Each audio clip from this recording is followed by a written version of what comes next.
Welcome to the stream, David, welcome. Good to have you here. Hey, how are you? We're great. I'd love to just jump right into it about Army modernization. We talked to General George. We had Driscoll on as well. How optimistic are you for early stage startups? We know it's working at the growth stage, but is this time really different? We've been beating the drum of American dynamism for a couple of years. There's a lot of startups now. Is there something changing in the Army right now? Yeah, I think there is something changing and it has to change. And you hear the enthusiasm from General George, General Fenton, Secretary Driscoll, and you hear it from everyone else you talk to who's just, not just the people that you haven't spoken with, but the people that are walking up and down the halls and the people that are working in the DoD, that they know for a variety of reasons, both from we don't have the tools we need, we're not procuring things fast enough, we're not manufacturing things fast enough to support the defense industrial base. We are attritting our systems that we thought were not attritable as quickly as we would. So there's a whole bunch of reasons. So I think people recognize there's a need for change. I think the question is, will this be the moment for change? And if you look at the change that's happening elsewhere in Washington and throughout the government, I think you have no reason other than to be optimistic that this is going to be one of those moments. And, there's going to be a lot of pushback from the primes and from people that have, sort of had a delicious steak lunch every day for the last 25, 30 years. But this is the moment. So for the early stage startups, I think we can talk about the early stage startups, but I do think it's a moment of change. Yeah, I mean, on American dynamism, national interest investing broadly, is there a structural reason why venture capital has led here? Because you could have seen this boom play out like biotech, where companies go public much earlier. You could have seen a private equity boom where old subprimes or primes get turned around, taken private, LBO'd and revitalized, and reindustrialization really could have happened that way, but it doesn't feel like it is. Do I just have a narrow aperture on venture because I'm in this world, or is there something structural going on? Yes to both. I think it has to be venture capital first, because we're at a technology transformation moment, right? Whether it's being able to use AI from computer vision standpoints and just rapid changes that only startups can really embrace and react to and take advantage of quickly. Or just the fact that they can attract the best talent. Look, private equity firms really manage to the bottom line, so they're not going to pay top dollar for the 10x engineer the way a venture capital or venture capital backed startup would. So there's a bunch of reasons why it has to be a venture backed company. Now that said, I think you're going to see the private equity world quickly follow.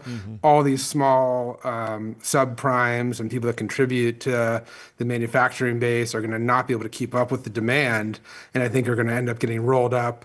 You're going to see people doing even venture-backed startups that sort of have a private equity sort of lens, like what Jay Malik is doing. You're going to see these things start to come about where the private equity model is gonna make sense. But even those things might be venture-backed, just like you see Jay doing with AMCA. Yeah. A lot of people think defense when they think American dynamism, but obviously the aperture is much broader. Can you talk about the interesting fringe of the circle of competence that for what you can put in the American dynamism bucket as it's grown? I've seen some energy deals. There's hardware. There's all sorts of stuff. But what excites you in this kind of next era of American dynamism? Yeah, look, we're going to invest in anything that as we say, supports the national interest. So that defense is a big part of that. Public safety is another huge area people don't think about. I think that I think on the venture side, I'm probably the largest public safety investor in the country, if not the world.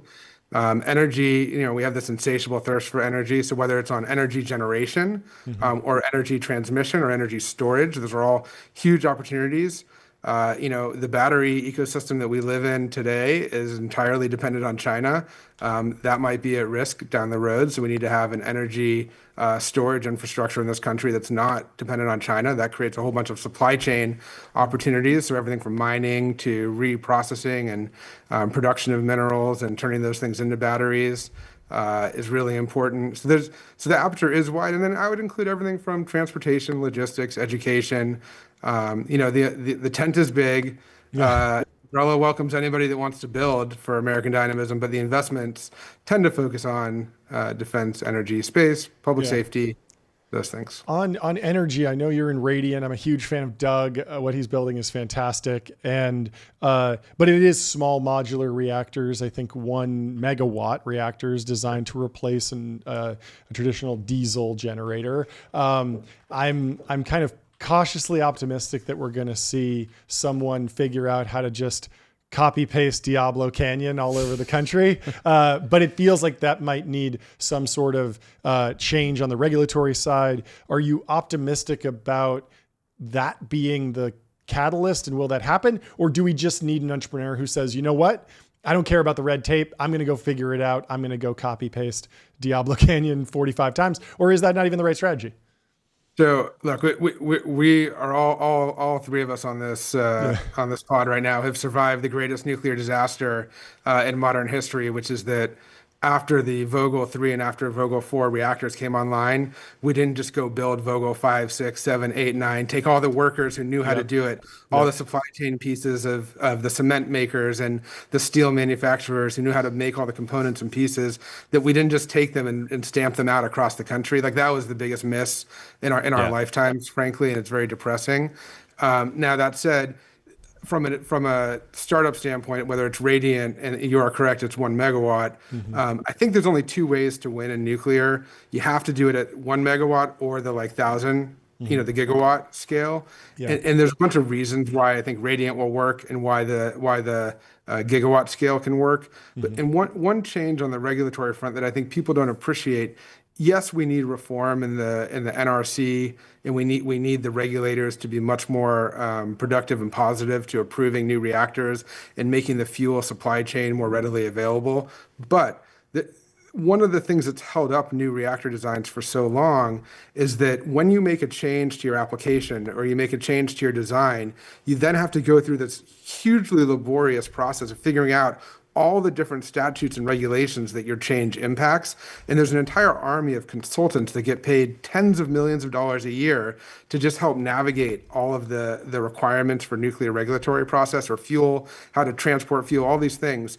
With AI, you now have the ability to parse through all these regulations so that when you make a change, you can say, hey, hey, language model, tell me what are of the 100,000 pages of regulatory paperwork, what are the things that I need to go update in my application that are affected? So things that might have taken 3 months and $10 million of consultants' work now maybe just takes a few minutes of asking the GPT, hey, how do I update my application based on these changes? And that applies to the regulator as well. The regulator can now go through the applications, and if they're using a language model or a GPT that's tuned for the regulatory code around whether it's fuel or a reactor or transport, they can actually say, hey, look, how do I evaluate this application? What are the things I need to watch out for? And the entire process for nuclear regulatory approval should really be condensed dramatically. And that was never possible before the AI boom. So people don't always realize while we need nuclear power to capture the AI opportunity, we're also going to use AI to, I think, enable the nuclear opportunity in future.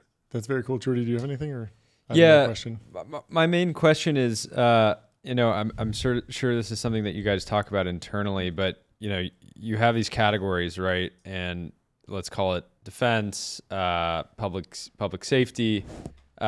What's your kind of internal dialogue around making net new investments in something like public safety, when in many ways I imagine flock safety is like flock safety is the flock safety of XYZ, right? Yeah. Like people, I'm sure, come to you with pitches and oftentimes for things that are just inevitably on the flock safety roadmap, and it's why not just put another $1 billion into them is kind of a calculus that I'm sure you guys run. This is like the Anduril of whatever is going to be Anduril. Look, sometimes that's true, and we just try to put more money into Anduril. We've tried to just put more money into flock safety. We've done that many times. I think that as we get smarter and learn more about these markets, we recognize that the surface area is just much, much more expansive than we realize. So take, for instance, 911 services. Well, flock safety doesn't do anything with 911 services. Being a 911 operator is a thankless job. It's an exhausting job. The turnover rate's very high. And that entire world needs to be totally reimagined with AI, where you have AI operators answering the calls, triaging the calls so that the operators can deal with calls more efficiently. First responders can have more information at their fingertips. Flock safety is not going to do that.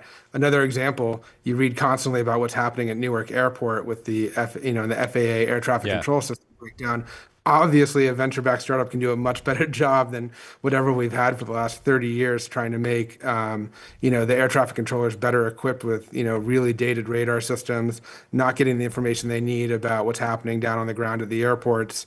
And so that's just an obvious opportunity. Well, neither Anduril nor Flock Safety is going to do that. So we just think these surface areas get bigger and bigger the more we look, especially the ones that have not been disrupted by modern software. Totally.